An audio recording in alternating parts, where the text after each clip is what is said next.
Oi, eu tô aqui com a nossa querida Flávia Guerra. E eu tô aqui com o programa cheinho, ó, do Festival de Cinema de Veneza. Não são 200 páginas, mas são quase, gente, é muita coisa.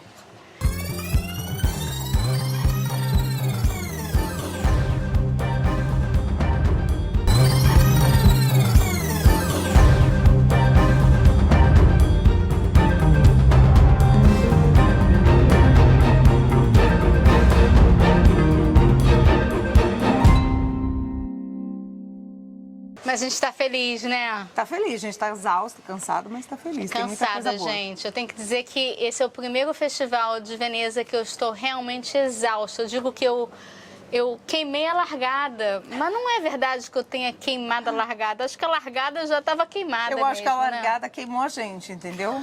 Porque foi uma largada assim, olha, a gente teve no primeiro dia 3, 4 filmes, eu vi 4, porque eu vi 2 episódios da série do Lars von Trier, né? Ok. Você também. Também. E assim, Aí eu vi aqueles 2 filmes antes, que foi o da White Noise. Princess E o White Noise, que e é o White filme... Noise. Que é interessante dizer, porque, assim, Princess, eu tava assim, que filme é esse? Mas era de um italiano, eu falei, primeiro filme na agenda da imprensa, né? Eu falei, é bom. Eu acho que o filme tem as suas qualidades, mas é um filme que eu não gostei particularmente. É um filme duro, né? É. Eu acho que é um filme bem realista, né? Bem essa questão social da Europa, não só da Itália, dos imigrantes, das imigrantes africanas, que não têm assistência aqui, não sobra muito para elas fazerem, além de ou faxina, né? Ou subempregos super humilhantes, ou se prostituírem. Então o filme conta essa história, né? Das africanas que se prostituem num bosque, né? Na beira de uma estrada. E... Muito triste, eu tô arrepiada. Você tá Pois falando ó, aqui, eu tô arrepiada, E a gente. Princess é uma delas, né? É. Que ela não tem muita opção, né? E é muito difícil, né? Porque a gente sabe que essa realidade tá aí. Então, essa mostra começou com uma porrada na nossa cara, né? Mas uma coisa que me marcou muito nesse filme foi ver que a sensação que eu tenho é que o sofrimento dela é tão profundo, tão profundo. Eu não sei se eu estou fazendo um spoiler, mas ele é tão profundo que uma simples coisa, quando alguém tentava dar amor para ela, ela não conseguia receber o amor. Ela não conseguia receber a vida nova. Né? Então ela já escapava. Isso que me doeu profundamente, porque é ver que a gente está sempre tentando melhorar e ser melhor e não sei o que tal, mas às vezes isso me fez acordar assim, será que a gente realmente tem um sentimento tão profundo que a gente não consegue aceitar a ajuda, o melhor, ou a gente não consegue ver? Muitas vezes sim, né? E muitas vezes essas pessoas já estão tão machucadas, é uma bagagem tão pesada que trazem, tão profunda, principalmente, né, os imigrantes que chegam por mar, muitas vezes naufragam, são resgatados. Então já vem com a autoestima sendo tão destruída que ela não consegue mais se reconstruir, né? Então é um filme difícil, é um filme interessante. Eu ainda continuo arrepiada. É um filme interessante, assim, eu acho. Ao contrário do filme de abertura da competição oficial, né? Que é um filme do Noam Baumbach, White né? Noise. Que vem do White People's Problem, né? White não é à toa. Que aí já é, assim, tem um diálogo do filme que me marcou muito. Eu até escrevi isso, abri meu texto falando sobre isso, que é... O Adam Driver, que é o protagonista, ele diz para a mulher dele no filme, que é a Greta Gerwig, que catástrofes assim, no caso é uma nuvem tóxica que vai, né, se espalhar pela cidade de um subúrbio bem típico, bucólico, próspero ali dos Estados Unidos. Em geral, esse tipo de catástrofe atinge mesmo, quem sofre são as pessoas pobres. As pessoas de classe média como eles nunca sofrem com isso, né? Então é meio isso, assim. O filme do Baumbach dialoga com esse no sentido de que a classe média, principalmente americana, ela, uma vez superada questões como habitação, moradia, educação, né? O básico da sobrevivência, sobra a neurose da classe média, né? Da elite também, mas no caso aqui é a classe média. E a neurose é o medo de morrer, mas o medo de morrer, no caso, é uma coisa que é um denominador comum, né? Seja pobre, rico, classe média. Então, Veneza começou leve, viu, gente? Bem leve. Leve, mas pensando o que você falou no medo de morrer, eu já vou passando um pouco mais avante, sem deixar a nossa querida Tar de fora. Medo de morrer, e a gente viu um filme Bardot, né? Ou bardo, né? Bardo. Eu não sei mesmo, pronunciar. Gente, porque a palavra é budista. Então, assim, a gente fala latinamente eu bardo. acho que é o bardo. Não sei, eu pratiquei budismo uma época, eu penso então Seria bardo. oxítona, bardo. Mas não sei também se eu tô também falando não. certo. Mas é um filme que eu gostei muito de falar nisso, mas que fala também da morte, né? O da bardo, reflexão de tanta coisa, da imigração dos americanos, dos mexicanos, e conta um pouco da história dos Estados Unidos e dos americanos. Eu gostei muito desse filme. Eu gostei também, eu gostei bastante, assim. Em questão de temática, eu adorei. Porque esse bardo ou bardô é um limbo, né? É um lugar para o budista entre a vida e o recomeço, né? Não necessariamente a morte, né? Uma nova vida, né? E o personagem está nesse lugar, mas o limbo não é só esse. O limbo também é o lugar do imigrante que está sempre naquele lugar in between. Todo mundo que vive entre culturas, né, ou que é viajado, está in between, né? A gente está na Itália, mas a gente tem um olhar para o Brasil. O imigrante mexicano, como o Iñárritu, o filme é muito autobiográfico nesse sentido, vive nos Estados Unidos desde 2001, mas ao mesmo tempo... O Alejandro contou na coletiva de imprensa que, por acaso, o dia em que o filme é exibido para a imprensa do mundo inteiro e para convidados, que é o 1º de setembro, marcou 21 anos em que ele com a família dele migraram para os Estados Unidos. Tô arrepiada. Imagina, uma data... Olha só que coisa louca, ele nunca imaginaria. Gente. E o filme é sobre isso, né? Sobre um jornalista que vive nos Estados Unidos há 15 anos, 20, enfim, criou os filhos lá, vai receber um prêmio lá, volta para o México por um tempo para receber outro prêmio do Sindicato dos Jornalistas do México, porque ele é um documentarista também, muito bem sucedido, etc. Só que aí... ele também está sempre in between. E o Iñárritu falou, né, que quando ele volta para o México, ele também vê...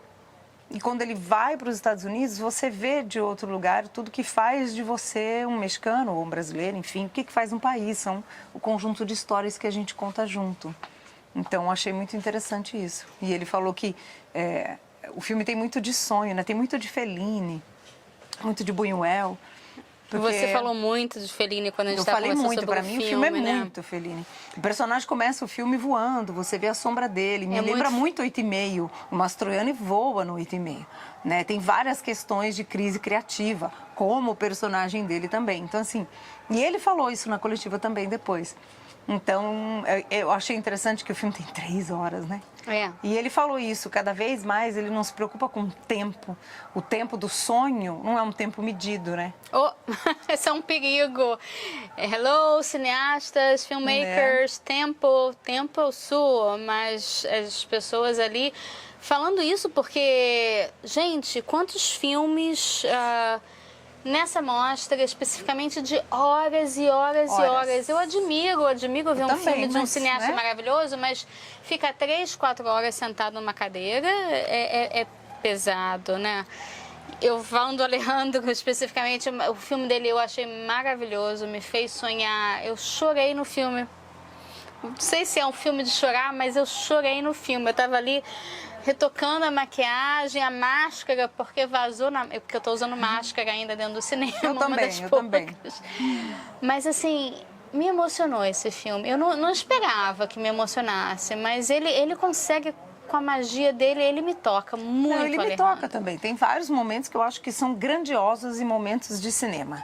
O que não me agrada muito no filme, que é o que me deixou bastante irritada, é isso. O filme é longuíssimo e eu acho que ele perde dentro de uma programação de um festival assim. No segundo dia a gente já estava exausto, porque a gente já tinha visto filmes de 2, 3 horas, todo mundo só faz filme de mais de 2 horas. No meio de uma maratona dessa, esse filme perde um pouco nesse sentido. Ele é um filme para ser apreciado com calma, sabe? Com tempo ali. Então, vou falar em tempo. Então, o Iñárritu, ele é verborrágico, né? Ele é repetitivo, é neurótico. Mais uma vez, a classe média aqui com a neurose. Ele diz, né, eu sou imigrante de primeira classe. Então, assim, o imigrante de primeira classe já superou a fronteira, não morreu no deserto, não tem o subemprego. Ele é um cara de elite, mas aí o que sobra para ele? A neurose. Então, é um filme neurótico. Continua martelando isso constantemente com várias... Neurótico. Então, assim... Essa repetição da neurose, ela é natural, né? E ela é verdadeira. A neurose é uma coisa... Quem nunca, né, gente? Mas no cinema, num filme de 3 horas, é onde o filme me cansa um pouco, assim. Mas eu gosto do filme no geral. Mas, de repente, eu acho corajoso. que é isso para fazer a gente realmente tentar escutar, né? Sem mudar de assunto, mas um pouco mudando, que uma coisa que marcou muito no espetáculo da Cristiane Jatahy, que ela teve aqui para ganhar o Leão de Ouro na Bienal de Teatro, tem um momento do espetáculo dela que tem um imigrante que fala assim, por que eu tenho que dizer isso novamente para vocês? Estou cansado de repetir mais uma vez. E essa sensação que eu estou sentindo agora também no filme do Alejandro, né? Ele é repetitivo, parece que quer fazer com que a gente escute, tipo assim, quando a gente vai acordar, né? Quando a gente vai acordar. Nós nas velhas neuroses, né? Então, eu acho o filme muito... E tem algo que eu realmente gosto muito do filme, que é a coragem dele de se despedir de todo o sucesso que ele já fez, levou o DiCaprio para o Oscar, ganhou o Oscar com o Birdman, ele é mega, né, Babel, Kate Blanchett, né, e Brad Pitt. Dessa vez ele faz um filme com atores basicamente desconhecidos, principalmente de americanos. O ator principal, o Daniel, é um espanhol. É um ator conhecido na Espanha e tal, mas também não é, assim, um Ricardo Darín, né? O argentino que todo mundo, quando pensa em cinema latino, já pensa nele. Não é uma Penélope Cruz, um Bardem. Então, assim, muito corajoso dele de fazer o filme que ele quer. Não tem um americano famoso fazendo ponta, né? Não tem aí um latino famosão fazendo já, ponta. né? É assim, é ele e assim, a história que ele queria contar. Ele vai contar do jeito que ele quer, com o tempo que ele quer e falar do que ele quer. Então, assim, isso eu acho muito corajoso. Para isso, eu tiro muito meu chapéu. Eu acho que ele é um bom candidato à direção. Eu tenho que dizer, eu tenho que fazer esse comentário, porque realmente vem de dentro. E eu acho que ele pode. Pode, eu acho claro. que ele fez um filme maravilhoso. Maravilhoso. Ele me fez sonhar. Ele usa tantos elementos de uma forma muito natural que você não sente, não tem uma coisa que eu tenha, fora o tempo, para mim, o único problema do filme, para mim, é o tempo, que é muito longo. Mas, fora isso, eu acho o filme todo perfeito. Da minha visão de hoje, assim, ele tem muitos elementos. Ele poderia ser um filme que, sabe, que te faz, te engasga de tantos elementos. Mas os elementos são todos harmoniosos de uma forma mágica que ele consegue fazer. Ele faz umas coisas de efeitos especiais. A direção, o ator principal está espetacular. Hoje, vocês vão escutar falar dele, se ele não era conhecido antes, como a Flávia falou, ele será conhecido, isso, a carreira dele, seguramente, acho que já foi para outro nível depois desse filme. Claro, de todo mundo no filme, né? E eu acho que esse filme vai para o Oscar. Acho que sim, acho que sim. Não sei se melhor filme, mas eu acho que tem uma boa chance. Ele está estreando aí no fim do ano, né? Quando a campanha para o Oscar já está ganhando força. Eu acho que ele tem chance, sim, pelo menos e acho que tem muita chance de direção aqui também. Ator, claro, até o momento. Mas a gente ainda está, né? Na primeira metade do festival tem muita coisa. A gente só viu 4 filmes, né? Tipo, em competição. Tem muita coisa. Tem muita coisa para rolar ainda, né? E por falar nisso, a gente viu um outro filme que eu gostei também. Eu tô surpresa que eu gostei mais de um outro filme longo, que é o Tar. Todos os filmes são longos, não tem nenhum. Gente, tá muito longo, tá demais. Eu vontade de Tar, eu vou até olhar. O Tar tem apenas, gente, 158 minutos. Quando a gente diz longo, é nesse sentido, tá? É praticamente 3 horas de filme. Um drama comum. Comum, eu quero dizer, não é... Nossa, uma coisa assim, pirotécnica, como um Iñárritu, que entretém muito. É um drama, né? Com sequências muito clássicas. Kate Blanchett fazendo a Lídia Tar, daí o nome, que é a primeira maestra da Filarmônica de Berlim, né? Um cargo cobiçadíssimo, né? Um cargo mais poderoso, eu diria, né? Da condução da música clássica no mundo.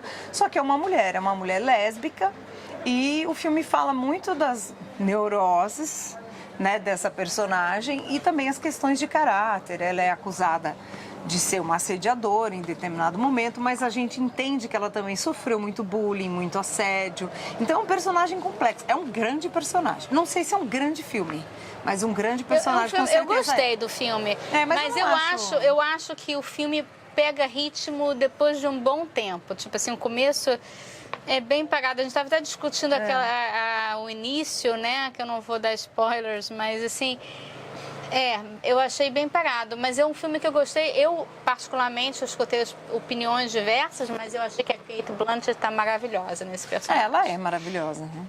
Eu não acho ruim quando o filme é parado, se o parado tem sentido. E eu nem acho parado. Ele demora. Para mim, ele tem o ritmo de uma grande sinfonia longa.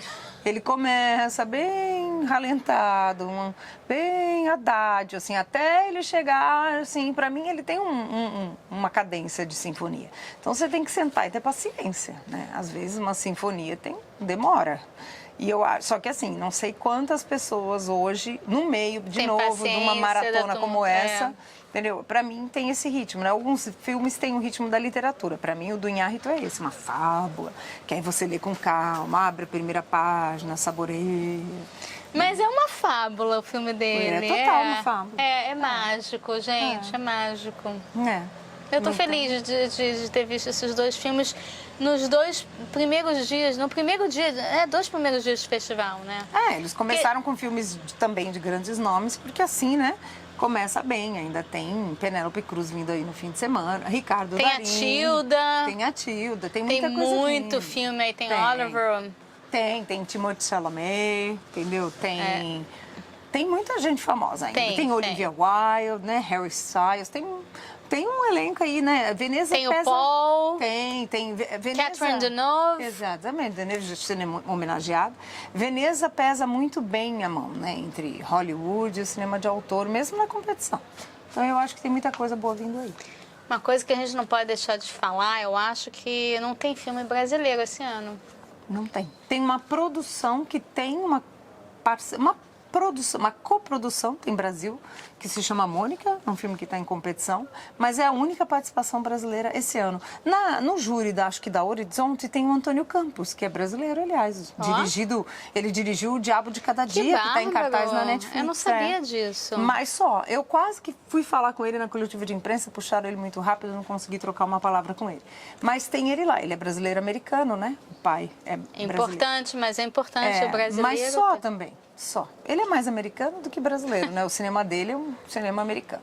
Mas não deixa de ter a sua cultura brasileira. Falando aí do in-between, né? Pessoas aí que estão entre culturas. Mas a gente tem muito filme de Latinoamérica aqui, né? Sim, é uma pena que não tenha brasileiros esse ano, né? A gente tem... A Argentina tá com peso pesado aqui. Tem, 3 filmes argentinos. Tem argentino na curadoria... Na juria, né? A gente tem que falar também da juria da Juliette Moore, que eu amo. É uma atriz também maravilhosa. E tem o Mariano Cohen, que eu fiz a entrevista com ele também. Ele fez competência, não? Como se chama o Competência oficial, competição oficial Competição oficial em português. Já está no streaming no Brasil. O filme que eu gostei muito com a Penélope Cruz e o Antônio Bandeiras. E tem muita coisa boa, mas... O Brasil esse ano, infelizmente, não está representado, o que me surpreende, porque a gente tem muitos filmes bons ficando prontos. O Brasil acabou de ganhar o Festival de Locarno, que é super importante. Importantíssimo, né? O Brasil tem filme, tem o Carvão, que está em Toronto. Está indo para Toronto, né? A gente tem filmes nos outros festivais. Não sei o que aconteceu, dá vontade de chamar o Barbeira, que é o diretor, né? Da curadoria geral do festival. E falar, Barbeira, nada mesmo de Brasil? Tem certeza? Não puxou? Marcelo Gomes está com um filme novo aí também, que está super bem, está na premiere do Festival do Rio, sabe? Tá nosso semifinalista para ser nosso indicado para o Oscar. E nada? Então, assim, não sei, sabe? Não, realmente... Também não sei. Me agrada. Mas fora os brasileiros, fora isso, a gente tem muito filme americano. Tem, tô procurando que dia passa o Mônica, gente. É por isso que eu tô aqui no meu livro. É recente, porque a gente teve que ir para anotar, né? Falar nisso, a gente tem que acordar às 6h45 da manhã, imprensa. A Mônica passa amanhã, sexta-feira. Então a gente amanhã já vai saber. O Mônica é da Andrea Palaoro, que é italiano, o do Andrea, né? Italiano. E é uma coprodução. Tem o Brasil aí entre os coprodutores. Vamos ver, amanhã a gente conta. Amanhã não, né? Amanhã a gente descobre. Amanhã não, na próxima semana vocês... A gente conta. Vão ficar sabendo. Um beijo e a gente vai seguindo aqui na ralação, porque tá sendo ralação mesmo. Sempre. Glamour ainda... Não ancora, como se diz em italiano, ainda não. Por enquanto mas a gente está aqui na programação. A gente ainda curte um pouco de glamour, né? Eu espero, né? Porque a gente merece. A vista tá linda, pelo menos. Né? Afinal de contas, a gente está em Veneza. E muito movimentada, como vocês veem. Beijinho, gente. Partiu. Tchau. E finalmente, tem que dizer, Flávia Guerra aqui comigo pessoalmente. Chega de Zoom, gente. Só Né, quero ao vivo gente? agora. Olha né? só, que luxo. Luxo. Já é um luxo, já é glamour. Nós duas juntas. É o nosso glamour. Vamos lá. Tchau. Tchau. Bom final de semana e Bom até a festival. próxima semana. Tchau.